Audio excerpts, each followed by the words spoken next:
So My Hero Academia Chapter 385 is finally out, and sweet mother of God and all that is holy, does this one come swinging with the content. I can't even begin to express how I feel about the utter shock this chapter left me in. Oh boy, is this a big one. And so, without further ado, let's jump right into My Hero Academia Chapter 385, titled Young Impulses. This chapter opens up exactly where the last chapter left off, with the heroes of Gunga continuing their desperate assault on the constantly reversing All for One. In addition to this, we also get a little map of the battlefield showing us everyone's current position in the fight, as well as the direction All for One needs to travel in to reunite with Shigaraki. Ominous that they would show us this now. Foreshadowing. But anyways, during the hero's assault, we see that Mount Lady, who is now using a Deathnerat weapon, Yui Kodai Gigantified, and Togoyami are both being pushed to their absolute limit in this bout, panting, bloodied, and utterly exhausted from the constant battle. However, regardless of their tired states, both heroes refuse to give up, and they both continue to go plus ultra, unleashing devastating destructive attacks on the villain. Hawks, in seeing his fellow heroes push themselves, is annoyed that he can't do more to help in this dire situation, and he apologizes to his Darkbird disciple for not being strong enough. But Tokoyami reassures his mentor that he is helping enough, as his mere presence is making Dark Shadow Balder even stronger. Ah, the two bird buddies are besties. Unfortunately, this is where everything begins to turn for the heroes, as right before Mount Lady can launch another one of her attacks, a giant beam of energy shoots out from All for One, which hits Mount Lady's stomach, lifting her off the ground, tearing a massive bloody wound across her body.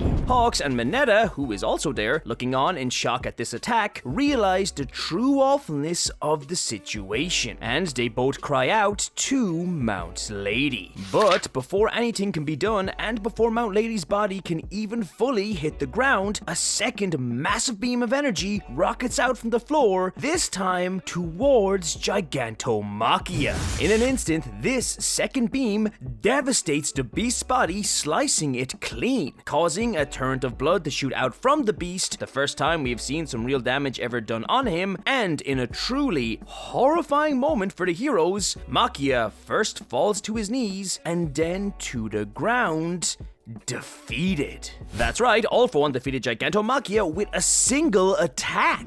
With the two giants down, the story cuts back to All for One, where we finally see the condition his body is in after the hero's attacks. And to say his body is heavily injured would be an understatement. All that remains of the somehow still regenerating villain is the upper half of his skeleton. Sweet Jesus, I mean, just look at him. He looks worse than when Shigaraki took a direct hit from multiple nuclear bombs, and he's still alive and fighting. While the muscles on his body slowly reform, the dilapidated body of All for One creepily notes that the younger his body gets, the harder it is to contain his urges. He then, with his insane power, unleashes a third laser-like attack, this time at Dark Shadow, which completely obliterates the dark being and utterly devastates both Tokoyami and Hawks, ripping, tearing, and shredding both the heroes' bodies. Although it is important to note that Hawks stepped in front of Tokoyami right before the attack hit, in a desperate attempt to save his pupil, taking on more of the attack. All for One having taken down not only Dark Shadow, not only Mount Lady, but Gigantomachia in a matter of seconds, impressed with the strength of his own attacks, simply states, "Oh, how good it is to be young." And as we are left with Shinzo, Kirishima, and Inasa in utter disbelief at what just happened, the story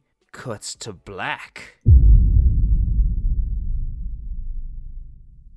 And when it returns, we are greeted with the image of a desolate, bloody wasteland, with the only inhabitants in sight being the mutilated body of Tokoyami, and that of a fully recovered and youthful All for One holding up the one-time number 2 hero Hawks by the throat. As the image zooms out, we see that Hawks actually managed to pierce his sword right through where All For One's heart should be. But the villain remains unfazed and unwavering. All For One, with Hawks still in hand, mocks the hero, saying that he's impressed with how much Hawks fought with so little of his quirk factor left. But now he is going to take his disciple Tokoyami's quirk, and that he should just give up and stop fighting. And it's as All For One says all of this, we see what little remains of Hawks' wings on his back slowly shrink and disappear as wings begin to grow on the back of All For One. All For One has officially stolen Hawks' quirk.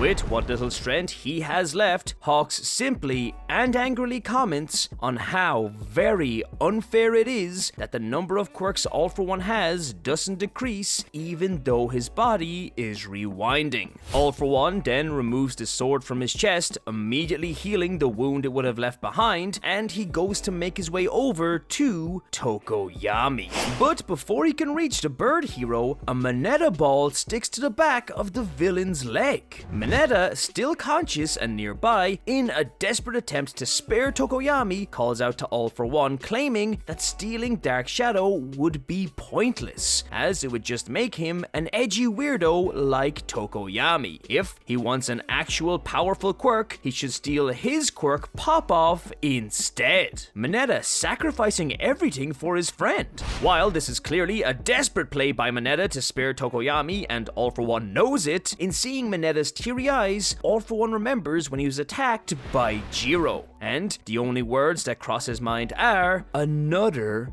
weakling." But in a bit of a twist, this thought reminds All For One of his main goal. So he decides not to waste another second among these weaklings, and he begins to fly off. And in doing so, he not only knocks the now wingless and quirkless Hawks away, but he notices the approaching reporters in helicopters. And he can't help but laugh about how once again the world would see the pathetic view of their so-called heroes. And as we get a full view of the battlefield, we see littered throughout the area the bloodied bodies of all the heroes who tried to stop All For One, as he leaves us with the final words, "They will see they couldn't protect anything." Now that's cold.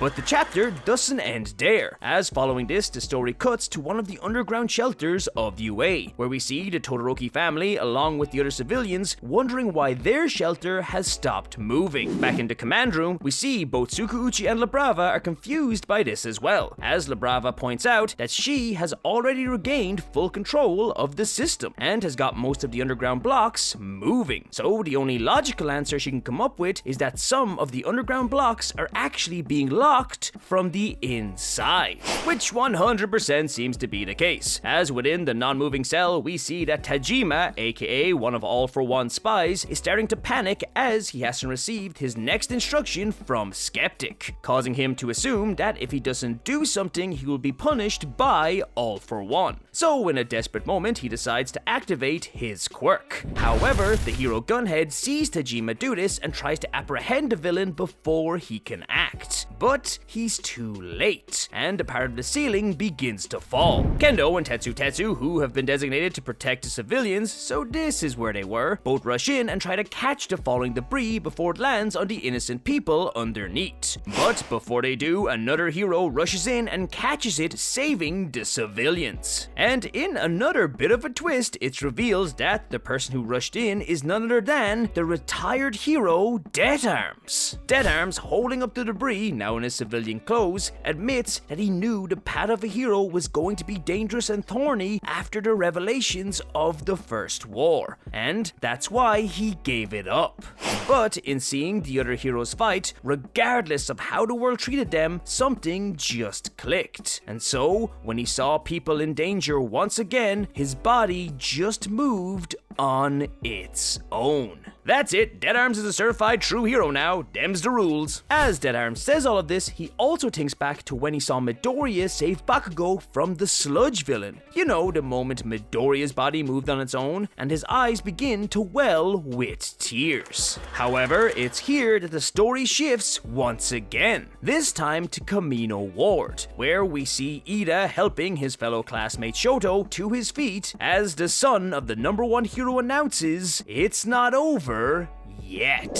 And to make matters all the more interesting, upon stating this, we see watching both heroes atop a nearby building with his katana in hand is none other than the hero killer, Stain.